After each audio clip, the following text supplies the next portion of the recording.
బనియన్ మీదున్న రమేష్ చినిగిన చొక్కాని 2 చేతులతో పట్టుకుని హాల్లోకొచ్చాడు.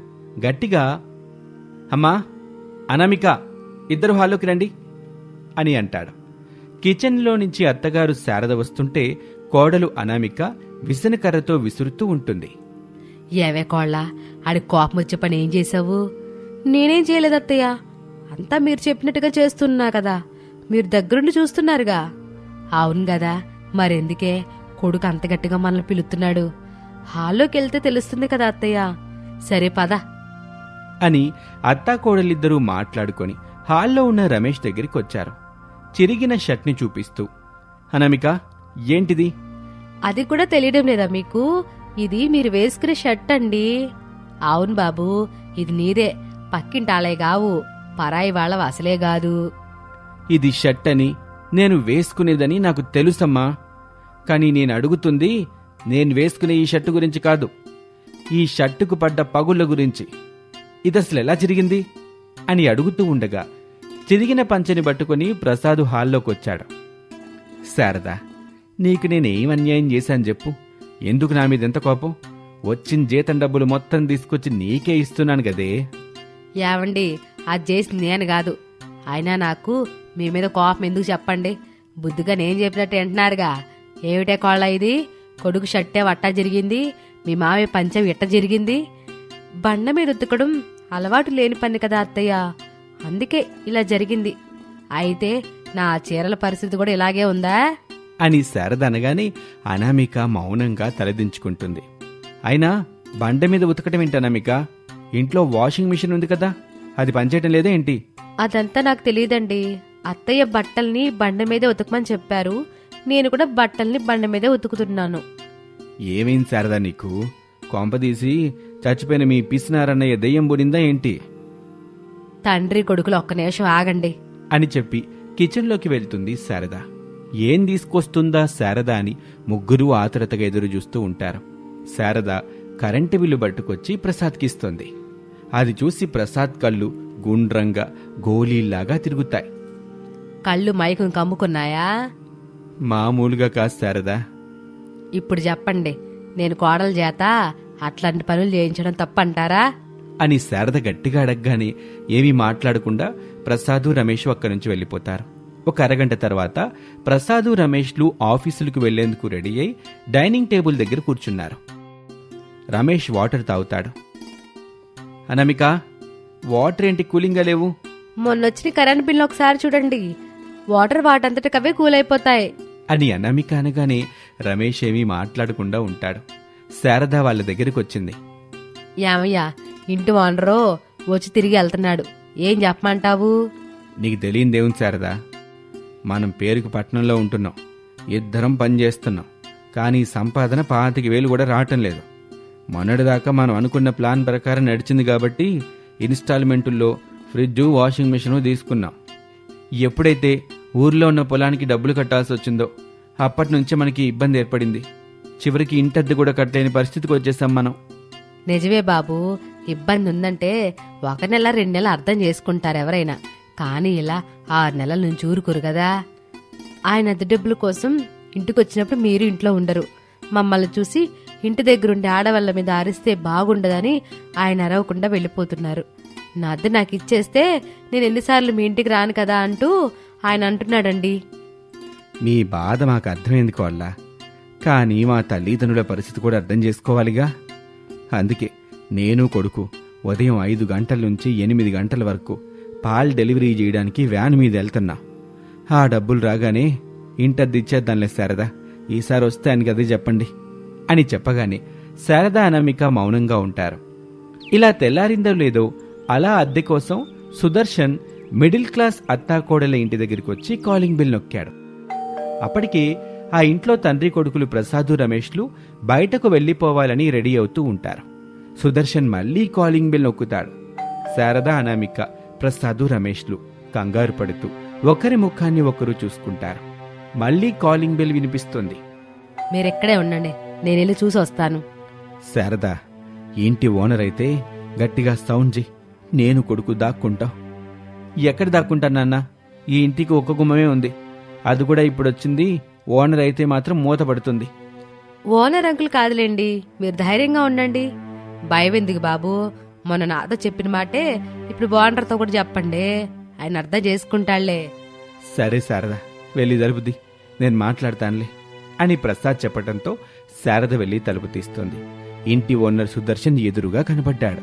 ఓనర్ గారు మీరా, ఎంత పొద్దున్నే వచ్చారేంటండి అని శారద అడగగానే సుదర్శన్ వెటకారంగా, మీ అత్తాకోడళ్ళు వరాలిచ్చే దేవతలు కదా తల్లి, అందుకే అందరికంటే ముందుగా దర్శనం చేసుకుందామని, మీరిచ్చే వరాలు తీసుకెళ్దామని ఇలా వచ్చాను.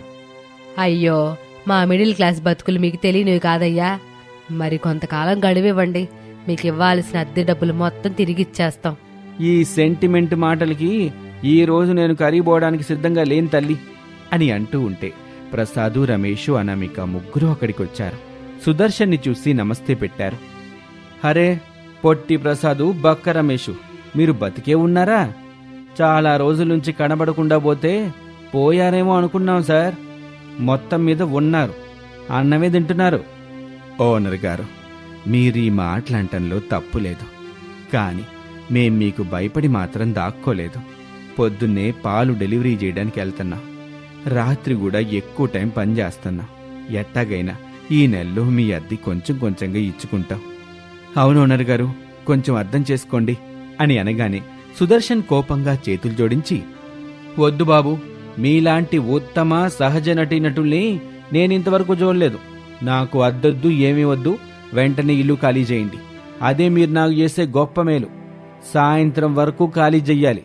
నేను వేరే వాళ్ళ దగ్గర డబ్బులు తీసుకున్నాను, ఇదే విషయం చెప్పడానికి ఇంత పొద్దున్నొచ్చాను.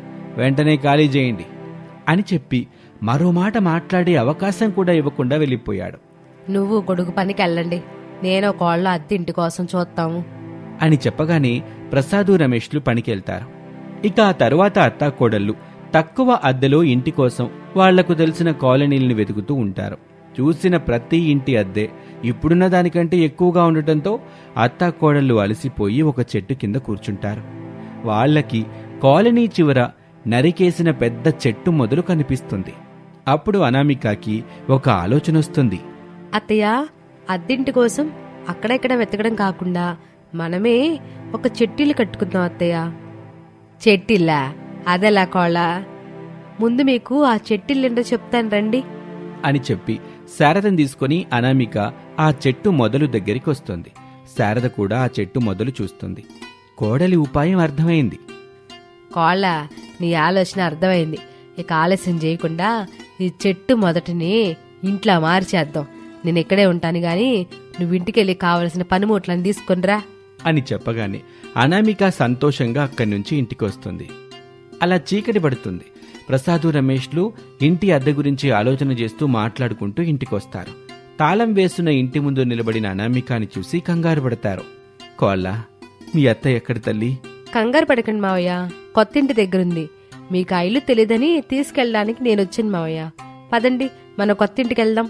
కొత్తిల్లా? అదేంటి కోళ్ళ? పదండి మావయ్య, మా అత్త కోడళ్ళ కొత్తింటిని చూద్దురు గాని అని చెప్పి వాళ్ళని తీసుకుని చెట్టు ఇంటి దగ్గరికొచ్చింది అనామిక. నరికేసిన పెద్ద చెట్టు మొదల్ని ఇంటిలా మార్చిన అత్తాకోడలని చూసి రమేషు, ప్రసాదు ఇద్దరూ మెచ్చుకుంటారు. శారదా, పొద్దున్నుంచి నువ్వు కాళ్ళు కలిసి ఈ ఇంటిని ఏర్పాటు చేశారా? కాని మీ తెలివితేటలకి, మీ నైపుణ్యానికి మెచ్చుకోవాలి. అవునమ్మా, ఈ చెట్టుని మీరు ఇంటిలా మలిచిన తీరు చాలా బాగుంది. ఇక నుంచి మనం అద్దె కోసం కానీ కరెంటు బిల్లు కోసం కానీ ఇబ్బంది పడక్కర్లేదు. మనం సంపాదించే డబ్బుని కొంచెం కొంచెంగా దాచుకుంటూ పొదుపు చేస్తే మనం ఈ ఇంట్లో కాదు, కొత్త ఇంట్లోనే ఉండొచ్చు. పొద్దునుంచి తిరుగుతున్నా సరే ఎక్కువ అద్దులో నీళ్ళే దొరికాయి బాబు మాకు. అప్పుడే అనామికకి ఈ చెట్టు మొదలు కనిపించింది. అనామికదే బాబు ఈ ఆలోచన అంతా. తను చెప్పిన తర్వాతే నాకు కూడా ఈ చెట్టిల ఆలోచన బాగుందనిపించి సరే అట్లాగే చేద్దామని పని మొదలు పెట్టాం బాబు. అవునండి, ఇక నుంచి మనందరం ఈ ఇంట్లోనే ఉందాం. ఈ ఇల్లు మనకి వేసవి తాపాన్ని కూడా తగ్గించడానికి ఎంతో ఉపయోగపడుతుందండి. ఇక అప్పటి నుంచి అద్దె కోసం, కరెంటు బిల్లు కోసం ఇబ్బంది పడకుండా తమ ఖర్చుల్ని తగ్గించుకుంటూ దీపపు వెలుగులో జీవితాల్ని ముందుకు నెట్టుకెళ్తూ ఉంటారు ఆ కుటుంబం. ఇది ఇవాల్టి కథ. మరొక ఆసక్తికర కథలో మళ్ళీ కలుద్దాం. అంతవరకు సెలవు, నమస్తే.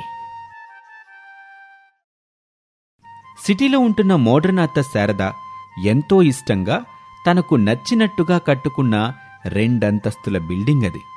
చుట్టూ పచ్చని లాన్, రంగురంగుల పూల మొక్కలు, వాటి మధ్యలో ఒకచోట కట్టేసిన 2 ఆవులున్నాయి. వాటి దగ్గర కర్ర పట్టుకొని శారద నిలబడి ఉంది.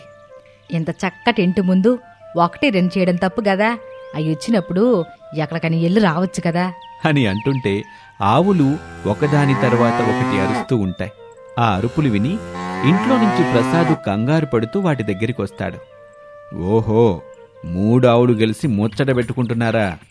అయితే ఓకే, పెట్టుకోండి, నేనేమీ డిస్టర్బ్ చేయను అని అనగానే శారదకి మరింత కోపం వచ్చింది. గట్టిగా, యావండి, నేను అవి ఒకేలాగున్నావా? చచ్చచ్చా, ఆటితో నీకు పోలికేంటి శారదా? అవి తెల్లగా ఉంటాయి, బలాన్నిచ్చే చక్కటి చిక్కటి పాలిస్తాయి, ఆరోగ్యానికి ఉపయోగపడే పేడని ఇస్తాయి. అయితే మీ ఉద్దేశం ఏంటి? నేనెందుకు పనికిరానని అంటున్నారా? అయ్యో శారదా, నేను నిన్ను పట్టుకొని అంత మాట అంటానా? ఒకవేళ అంటే నేను బతుకుంటానా? నువ్వు నీ కొడుకు ఒకటయ్యి నా మీద 3వ ప్రపంచ యుద్ధం చేశారు. ఎంత చక్కటి ఇంటి ముందు ఆ 2 ఆవులు ఉండడం అవసరమా?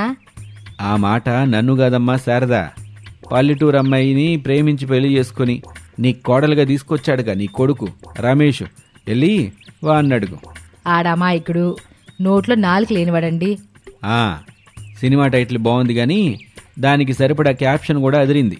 అమాయకుడు, నోట్లో నాలుక లేనివాడు అని ప్రసాద్ వెటకారంగా మాట్లాడుతూ చప్పట్లు కొడుతూ ఉంటే స్కూటీ మీద రమేష్, అనామిక అప్పుడే ఇంటికొస్తారు. వాళ్ళని చూసి శారదా, ప్రసాద్ వాళ్ళ దగ్గరికొస్తారు. బాబు రమేషు, కోడలకి స్కూటీ నడపడం వచ్చేసిందా?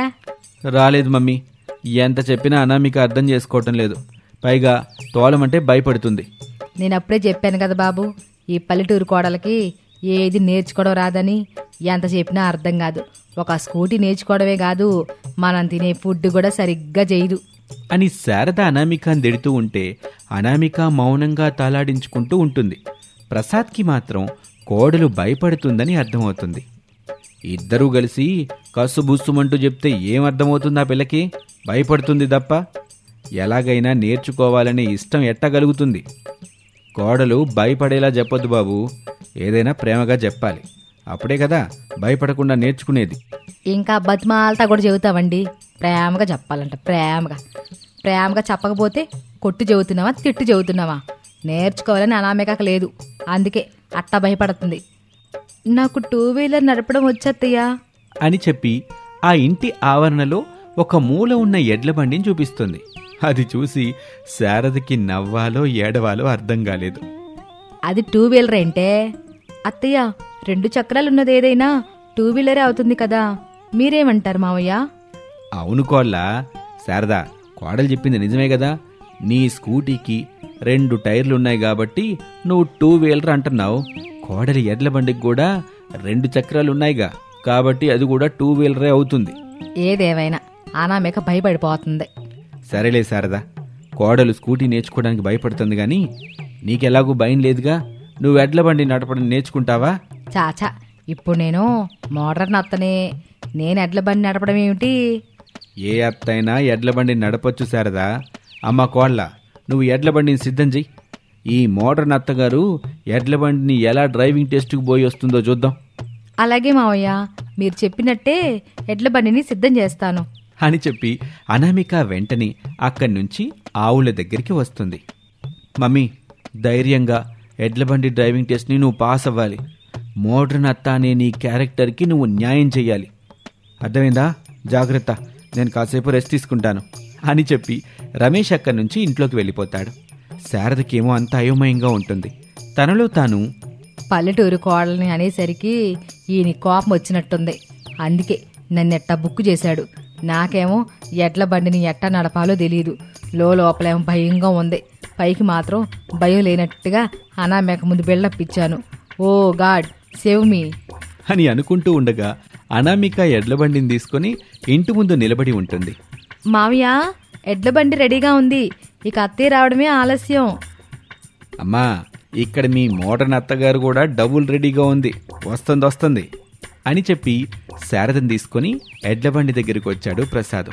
శారద ఆ బండి ముందు నిలబడి ఉంటుంది. బండికి దండం పెట్టి ఆవుల వైపు చూస్తూ, ఆవుల్ని దేవతలు అంటారు. నేను మిమ్మల్ని తిట్టానని మనసులో పెట్టుకోబాకండే. నాకు మీ ఇద్దరు సహాయం చెయ్యాలి. నన్ను భయపెట్టొద్దు. నాకు మీ ఇద్దరు సహాయం చెయ్యాలి అని వేడుకుంటూ ఉంటుంది. తమ ముందు నిలబడి దండం పెట్టుకుంటున్న శారదని ఒక ఆవు చూసి తనలో తాను ఇలా అనుకుంటుంది. ఇంతకుముందు మమ్మల్ని ఏడిపించావు కదా, ఇప్పుడు మాకు అవకాశం వచ్చింది. మేమంటే ఏమిటో ఇప్పుడు చూపిస్తాం అని అనుకుంటుంది ఆ ఆవు. శారద బండి మీద నిలబడి తాళ్లని పట్టుకుంటుంది. బండిలో అనామిక, ప్రసాదు కూర్చుంటారు. నువ్వు పోనీవు శారద అని ప్రసాద్ చెప్పగానే శారద ఆవుల్ని చూస్తూ, ఓ ఆవుల్లారా, ఇక పదండి ముందుకి అని అంటుంది. ఆవులు మాత్రం ఎటూ కదలకుండా అలాగే నిలబడి ఉంటాయి. అది చూసి అనామిక, ప్రసాదు నవ్వుకుంటారు. ఓ ఆవుల్లారా, మా ఆయన ముందు, మా పల్లెటూరు కోడల ముందు నా పరువు తీబాకండే. పదండి ముందుకి అని ఆవులికి మళ్ళీ చెప్తుంది. అయినా సరే శారద ఎంత చెప్పినా ఆవులు మాత్రం కదలకుండా అలాగే ఉంటాయి. ఓ కోళ్ళ, ఈ ఎంతైనా నీ ఆవులు కదా, నేను చెప్పినట్టు ఎంటలేదు. ఏం చెప్తే ముందుకు వెళ్తాయో నువ్వైనా చెప్పు అని అడుగుతుంది. అప్పుడు మధ్యలో ప్రసాద్ గెలిపించుకొని, అయ్యో శారద, అనడానికేమీ లేదు, ఓ 2 దెబ్బలు కొట్టు, అవే చెప్పినట్టింటాయి అని అంటాడు. అది కూడా నిజమే అనిపించింది శారదకి. అంతే, ఆవుల్ని కొట్టింది. ఆవులు ముందుకు పరిగెత్తటం మొదలుపెట్టాయి. శారద తాళ్లని పట్టుకుని నిలబడి ఉంటుంది. కంగారు పడుతూ భయపడిపోతూ ఉంటుంది. రైట్కి వెళ్ళండి, హే రైట్కి వెళ్ళండి. ఓ ఆవుల్లారా, రైట్ అంటే కుడి పక్కకి వెళ్ళాలి. కుడి పక్కకి వెళ్ళండి అని అరుస్తూ ఉంటుంది ఎడ్లబండి మీద నుంచొని శారద. ఆవులు మాత్రం అలా ముందుకు పరిగెడుతూనే ఉంటాయి. బండిలో కూర్చున్న ప్రసాదు, అనామికాలు మాత్రం శారద మాటలకి నవ్వుకుంటూ ఉంటారు. శారదకి బాగా భయం పట్టుకుంది. ఓ కోళ్ళ, నీ దండం పెడతానే, వచ్చి ఆవుల్ని ఆపవే అని వేడుకుంటుంది. అంతే, అనామిక బండిలో నుంచి కిందకి దూకేస్తుంది. ఆవుల కంటే వేగంగా పరిగెత్తుకు వెళ్లి వాటి ముందుకొచ్చి నిలబడుతుంది. ఆవులు తమ ముందు నిలబడిన అనామికాని చూసి వెంటనే ఆగిపోతాయి. దాంతో శారదకి పోతున్న ప్రాణం వెంటనే తిరిగొచ్చినట్టుగా అనిపిస్తుంది. అత్తయ్య, మీరు అలాగే కూర్చోండి, నేను ఇంటికి తీసుకుని వెళ్తాను. కూర్చోవడం వద్దులే కోళ్ళ, నేను ఎట్టాగే ఉంటానులే, ముందు ఇంటికి తీసుకెళ్ళు అని ఎంతో భయపడుతూ ఆయాసంతో చెప్తుంది. అలా శారద ఎడ్లబండి మీద నిలబడే ఉంటుంది. అనామిక ముందు నడుస్తూ ఉంటుంది. ఆవులు అనామికాని చూస్తూ నిదానంగా అనామిక వెనకాల నడుస్తూ ఉంటాయి. అలా కాసేపటికి వాళ్ళు ఇంటికి చేరుకుంటారు. ఇలా రోజులు గడుస్తూ ఉంటాయి. ఎప్పుడు అనామిక ఒంటరిగా కనిపిస్తే అప్పుడు శారద హేళన చేయటం అనామికాని మొదలుపెట్టింది. అనామిక అత్తగారు హేళన చేస్తూ ఉంటే బాధపడుతూ ఉండేది. తన బాధకు కారణం తల్లి అని తెలిసినా సరే అనామిక భర్త రమేష్ కూడా ఏమీ అనేవాడు కాదు. ఒక రోజున రాత్రి అనామిక తను ఇష్టంగా పెంచుకుంటున్న ఆవులతో ఇలా అంటుంది. నేనెందుకు 2 వీలర్ డ్రైవింగ్ నేర్చుకోలేకపోతున్నానో నాకు అర్థం కావడం లేదు అని బాధపడుతూ ఉండటం ప్రసాద్ చూస్తాడు. పాపం, కోడలలా బాధపడ్డం ప్రసాద్కి కష్టంగా అనిపిస్తుంది. ఈ సమస్యకి ఒక సొల్యూషన్ ఆలోచించాలి అనుకుంటాడు ప్రసాద్. వెంటనే బాగా ఆలోచించటం మొదలుపెడతాడు. ఇక మరుసటి రోజు ఇంటి ముందున్న మట్టి రోడ్డు. మోడ్రన్ అత్తగారు శారద స్కూటీ మీద కూర్చుని ఉంటుంది. పల్లెటూరు కోడలు అనామిక ఎడ్లబండెక్కి తాళ్లు పట్టుకుని రెడీగా ఉంటుంది. ప్రసాదు జెండా పట్టుకుని ఉంటాడు. మోడ్రన్ అత్త వర్సెస్ పల్లెటూరి కోడలు 2 వీలర్ పోటీ నడుస్తుంది. ఎవరు గెలుస్తారో చూద్దాం. గెలిచిన వాళ్లదే ఇంటి పెత్తనం. ఆళ్ళు చెప్పినట్టే మిగతా వాళ్ళు వినాలి. అత్తా కోడలు ఒప్పుకున్నట్టే గదా పోటీని మొదలెట్టమంటారా అని ప్రసాద్ అనగానే అత్తాకోడలిద్దరూ సరే అంటారు. ప్రసాదు జెండాని ఊపుతాడు. శారద స్కూటీ మీద వెళ్తూ ఉంటుంది. అనామిక అంతే వేగంగా ఎడ్లబండి మీద వెళ్తూ ఉంటుంది. అలా శారద, అనామిక ముందుకెళ్తూ ఉంటారు. కొంచెం దూరం వెళ్ళిన తర్వాత రోడ్డు మీదున్న ఒక రాయి తగిలి బండి మీద నుంచి అనామిక కింద పడిపోతుంది. అది చూసిన శారద అనామిక దగ్గరకొచ్చి ఆగుతుంది. అయ్యో కోళ్ళ, ఏవైనా దెబ్బలు తగిలాయా? లేదత్తయ్య, మీరు వెళ్ళండి. లేదులే కోళ్ళ, మన మధ్య ఈ పోటీ ఎందుకు, ఇద్దరం మాట్లాడుకొని వీళ్ళని బట్టి మనిద్దరం నేర్చుకుందాం అని చెప్పి అనామికాని స్కూటీ మీద ఎక్కించుకుని ఇంటికి తీసుకొస్తుంది శారద. ఆవులు ఎడ్లబండితో కలిసి ఇంటికొస్తాయి. అత్తాకోడళ్ళు ఇద్దరూ కలిసి స్కూటీ మీద రావటం తండ్రి కొడుకులు ప్రసాదు, రమేషు చూస్తారు. అయ్యో, అత్తాకోడలు కలిసొస్తే పెత్తనం ఎవరికివ్వాలి? పెత్తనం లేదు, ఏమీ లేదు.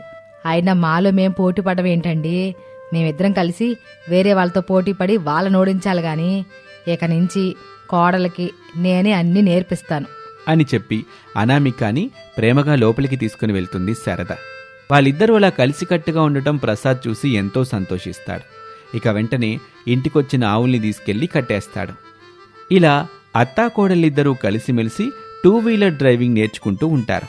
ఇది వాల్టి కథ. మరొక ఆసక్తికర కథలో మళ్ళీ కలుద్దాం. ఒకవేళ మీరు మా ఛానల్ని సబ్స్క్రైబ్ చేసుకోకపోతే వెంటనే సబ్స్క్రైబ్ చేసుకోండి. Thank you for watching.